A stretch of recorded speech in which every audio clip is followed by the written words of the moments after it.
मृतकों के परिजनों के डीएनए से मृतकों का पता लगाया जा रहा है। साथ ही एयर इंडिया ने भी मृतक के परिवार वालों को 1-1 करोड़ रुपए देने की घोषणा की है। लेकिन क्या होगा उन स्वप्नों का? क्या उनको भी डीएनए हो सकेगा जो कि वो मृतक अपने साथ लेकर चलेंगे एक अंतहीन यात्रा पर? क्या उनका भी डीएनए हो पाएगा? ये सवाल पूछता है वो कंकाल, उस राख से, उस मरघट हो चुके विमान के मलबे से। जी हां दोस्तों, कुछ ऐसा ही हादसा हुआ है। अहमदाबाद के विमान हादसे में हृदय विदारक आघात देकर छोड़ गया अपनों के ही कुछ अनिर्णित, अनसुलझे, कौन, कैसे और क्यों जैसे हृदय विदारक अनसुलझे सवाल छोड़कर। दोस्तों, गुजरात के अहमदाबाद में बड़ा हादसा हुआ। इस हादसे में एयर इंडिया का प्लेन A171 क्रैश हुआ। विमान ने एयरपोर्ट से टेक ऑफ किया ही था कि हाय रे विडंबना, थोड़ी ही दूरी पर जाकर आबादी वाले में जाकर विमान गिर गया। इस घटना में सभी 242 लोगों में से 240 लोगों की मारे जाने की खबर है। लेकिन दोस्तों, क्या अनहोनी को होनी कर दे। दोस्तों, मात्र एक ऐसा पैसेंजर था जो बच पाया कूद कर, उसने जान बचा ली अपनी। और एक जो चीज बची वह थी गीता, मद भागवत गीता। दोस्तों, सवालात बहुत है, लेकिन कौन, कहां, क्यों और कैसे, इनके जवाब अभी तक अनिर्णित है, अनसुलझे हैं। यह घटना भारत के इतिहास में दूसरा सबसे बड़ा विमान हादसा है। इससे पहले 1996 में, यानी आज से 29 साल पहले, हरियाणा के चरखी दादरी में बड़ा विमान हादसा हुआ था, जिसमें 349 लोग जलकर भस्म हो गए थे। तब सऊदी अरब एयरलाइंस की फ्लाइट नंबर 763 की हवा में ही कजाकिस्तान एयरलाइंस की फ्लाइट नंबर 1907 से टक्कर हो गई थी। और दोस्तों, देखते ही देखते दोनों विमान आग का गोला बन गए और जो मलबा है वो 10 किलोमीटर जाकर गिरा, 10 किलोमीटर तक बिखरता गया। दोस्तों, हाल ही के विमान हादसे में अनिर्णित सवालों के बीच में से कुछ ऐसे तथ्य आ रहे हैं जो कि इस विमान हादसे पर प्रश्न चिन्ह लगा देते हैं। दोस्तों, कैप्टन सुमित जिन्हें की 8400 आवर्स का फ्लाइंग का अनुभव था। साथ ही खलायु कुंदर को एयर इंडिया से ही नहीं, अन्य जो है फ्लाइट्स का 1100 घंटे उड़ान का अनुभव था कि Boeing 787 dream liner flight A171 ने गुरुवार, यानी कि 12 जून को गुरुवार दोपहर 1:38 पर अहमदाबाद से लंदन के लिए उड़ान भरी थी। इसमें 169 इंडियंस, 53 ब्रिटिश, 7 पुर्तगीज और एक कनाडाई नागरिक सहित कुल 230 सवार थे, यात्री सवार थे। 2 मिनट बाद ही फ्लाइट क्रैश हो गई। दोस्तों, अहमदाबाद प्लेन क्रैश में अब तक 290 लोगों के शव बरामद कर लिए गए हैं। इनमें से 240 मृतक विमान में सवार पैसेंजर्स और क्रू मेंबर्स थे। 5 मृतक उस मेडिकल हॉस्टल के भी हैं जहां प्लेन क्रैश हुआ था। दोस्तों, विमान जिस विजय मेडिकल कॉलेज हॉस्टल पर गिरा, वहां 50 से लोग ज्यादा मौजूद थे। दोस्तों, 4 MBBS छात्र और एक डॉक्टर की पत्नी की ऑन स्पॉट डेथ हो जाती है, जबकि हॉस्टल से 45 से ज्यादा स्टूडेंट्स को सुरक्षित निकाले जाने की खबर आ चुकी है।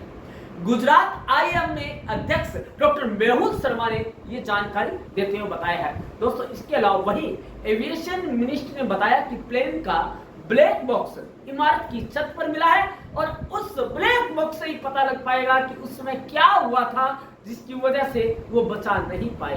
दोस्तों आपको बता दें कि कैप्टन जो होता है वो हर संभव प्रयास करता है अपने यात्रियों को बचाने के लिए, और ये सुमित ने किया। जैसे उन्होंने उड़ान भरी उन्हें पता लग गया कि अब कुछ खराबी है, तो उन्होंने ATS air traffic control system पर मैसेज दिया मेडे।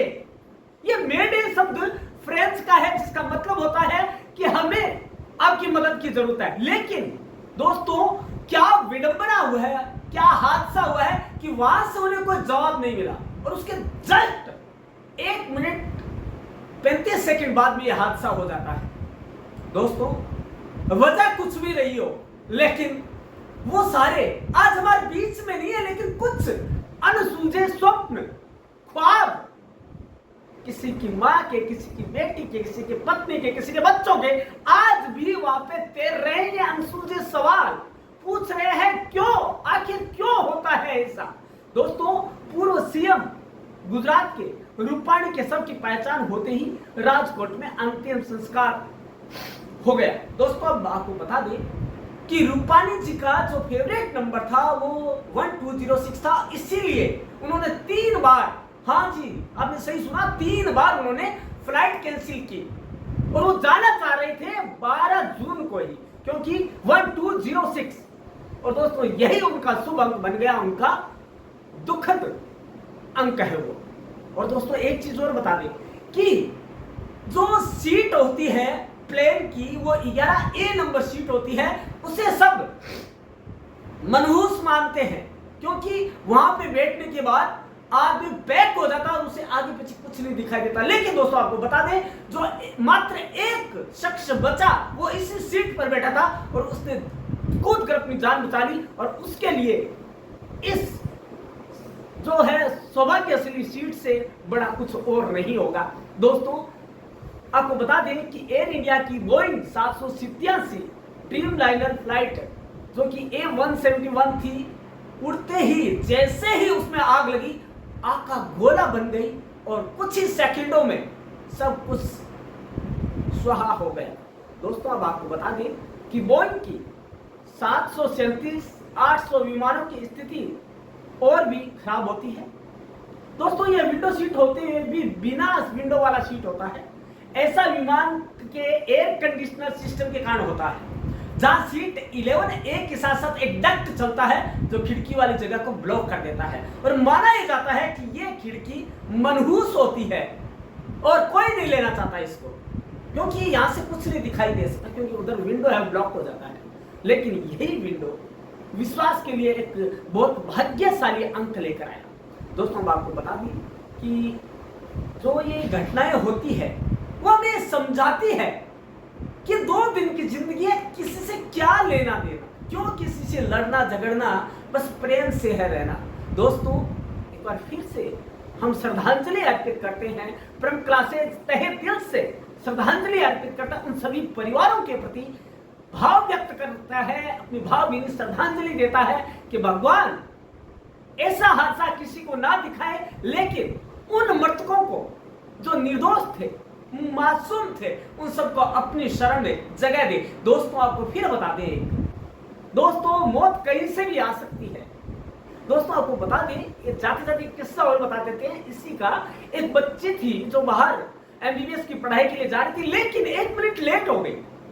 ग्रोनर ने उसे कहा बेटा तू लेट हो गई, तेरी फ्लाइट छूट गई। लेकिन जस्ट 10 मिनट बाद ही जैसे उन्होंने टीवी खोल कर देखा, वो अपनी बच्ची को गले लगाकर फूट फूट कर रो पड़े, खुशी के आंसू से, क्योंकि उन्हें लगा कि हमारे बच्चे तो हमारे पास बच गए। दोस्तों कई बार होता है, अनहोनी को कोई टाल नहीं सकता और होने को कोई होने नहीं दे सकता। और दोस्तों ऐसे कई सवालात लेकर ये हादसा आपके सामने है दोस्तों, कि क्या DNA उस स्वप्न का हो सकता है, उन ख्वाबों का हो सकता है जो एक डॉक्टर की फैमिली ने देखा था, या उस मां ने देखा था जो अपनी बेटी से मिलने जा रही थी, या उस MBBS स्टूडेंट ने देखा था कि मैं एक डॉक्टर बनूंगा। लेकिन क्या हुआ दोस्तों, क्या वो शमशान, क्या वो मरघट उन सवालों को जवाब दे पाएगा। दोस्तों डीएनए से उनके घर वालों की पहचान तो हो जाएगी शायद, लेकिन कंकाल से कौन पूछेगा कि उनके स्वप्न क्या थे, उनके ख्वाब कौन थे, उनको कौन पूरा करेगा। दोस्तों इन्हीं सवालों के साथ हम छोड़ते हैं आपको, आप कमेंट बॉक्स के साथ अपने विचार आप कमेंट बॉक्स में जरूर दीजिएगा। धन्यवाद।